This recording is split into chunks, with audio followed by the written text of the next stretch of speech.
Hello, for my third video I will be looking at Week 13 Action for Change Part 2, 21st Century Revolutions.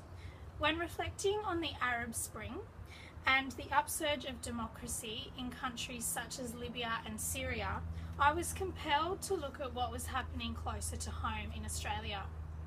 In relation to the revolutionary actions of civilians in the Arab Spring and their use of social media, American media commentator Jay Rosen claimed that revolutionary hype is social change analysis on the cheap.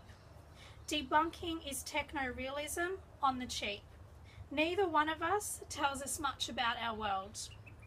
I strongly disagree with this, and I argue that social media is often closer to the truth than traditional news outlets, and its presence in revolutions and social movements is crucial in getting the real message across.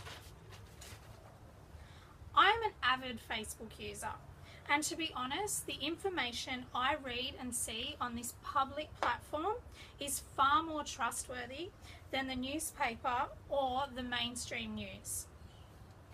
Peter Beaumont from The Guardian comments that the instantaneous nature of how social media communicate self-broadcast ideas, unlimited by publication deadlines and broadcast news slots, explains in part the speed at which these revolutions have unravelled their almost viral spread across the region.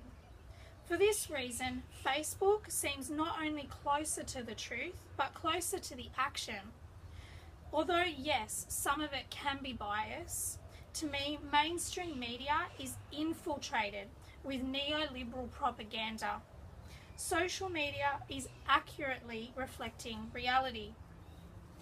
I would like to give you an example of this. And recently in a Murdoch publication, which is the Daily Telegraph in Sydney, the cover was from March in May. And the cover says, "The ferals are revolting."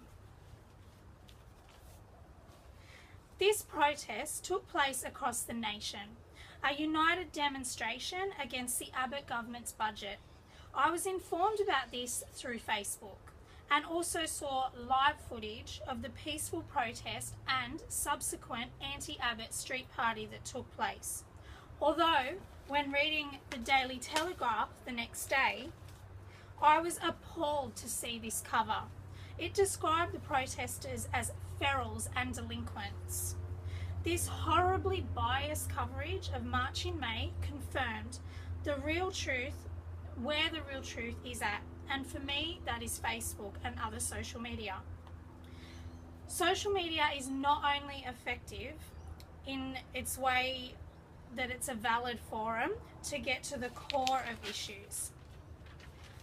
I would like to get somebody else's perspective on this, and I invite Susie. Hello. Thank you for your time today. That's okay. So, can you tell me, do you use social media? I do. I'm on it 24/7, especially Facebook. Yeah. Do you use Twitter at all? I used to, but I kind of stopped. Yep. It wasn't as good as Facebook.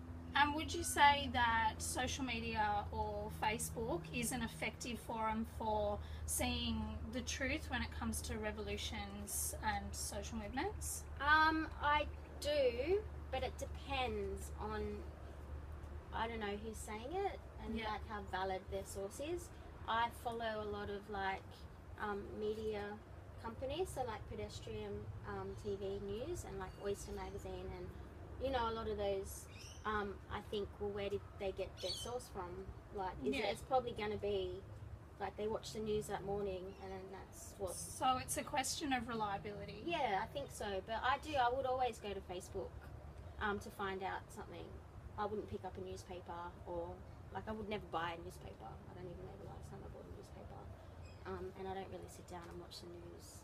Okay, so your first port of call for information on what's current is probably more social media. Yeah, I'd look it up. Okay. As opposed to wait for the news to come on. But where their sources are is the question. It it's depends, reliable. yeah. But okay. That's a fascinating insight. Thank you for your time today, That's okay. Susie. And thank you for listening.